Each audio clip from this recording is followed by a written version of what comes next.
And that's why I said it's not about being racist or about being against foreigners.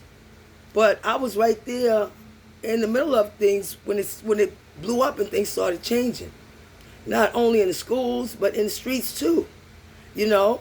And I'm telling you, prior to that, prior to all of those kids starting to come in the system, from like the Mariel boat lift or like from when they was see Spanish people like to talk about a lot of things, but they don't talk about how they play a big role in the drug trade here. A huge role. And it's a huge part of some of those countries' economies. Literally. Okay?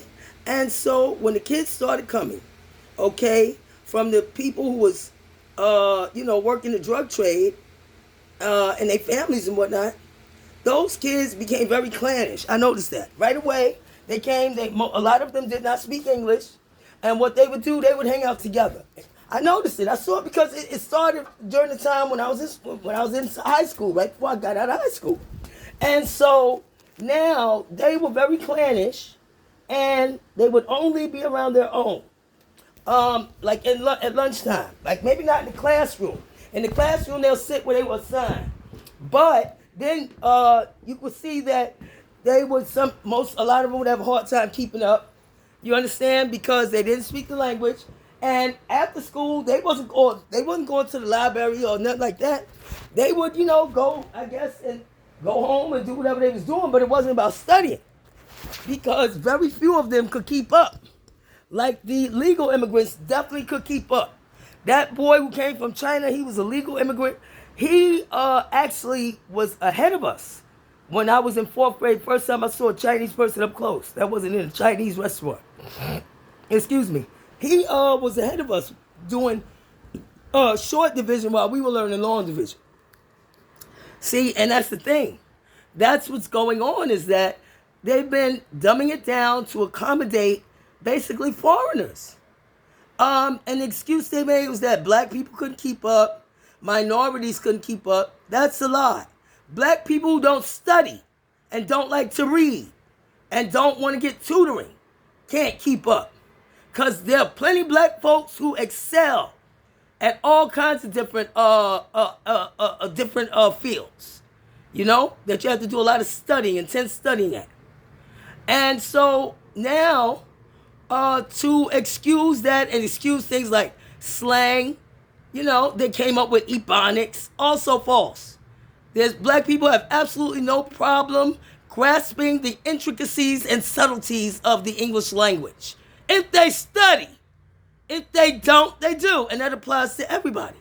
And all of those foreigners that came with all of their kids, they took about 11 million. It's far more than that.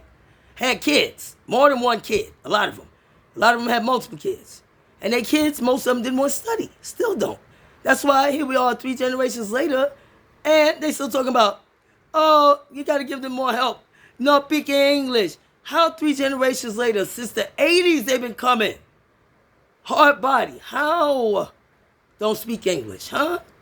Or how you still at the bottom and failing? Because their value system is things like that narco culture, that corruption culture, and so very few of them are actually coming to, do the real DACA studying and stuff like that. Maybe 3 out of 10.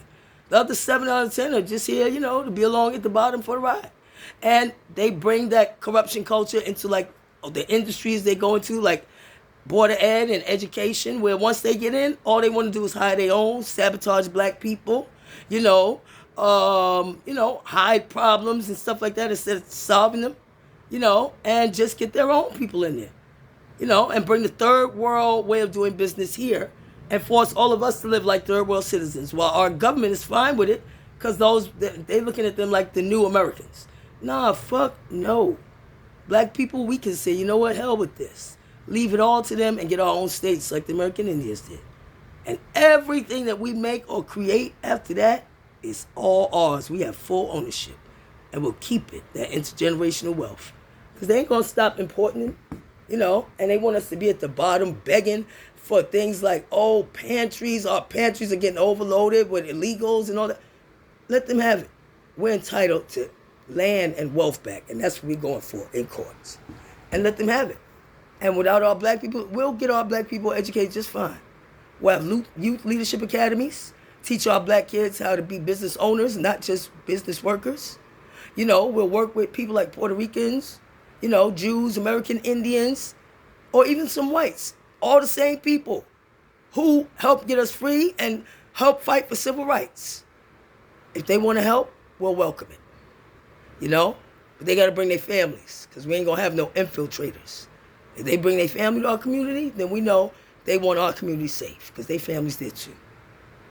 And we'll offer free therapy for our families and for our kids, for everybody, for all of our people that need it. We have to, because we need to heal.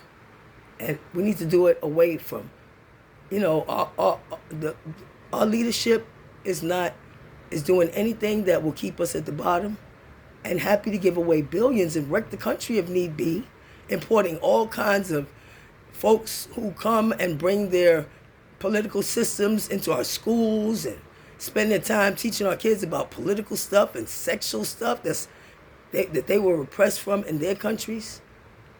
And it's wrecking our children, that they are not getting a high-quality education. You think I'm wrong? See if you can challenge me on any issue, debate me. I'll shred you. I could debate 3, 4, 5 of you at one time and shred you.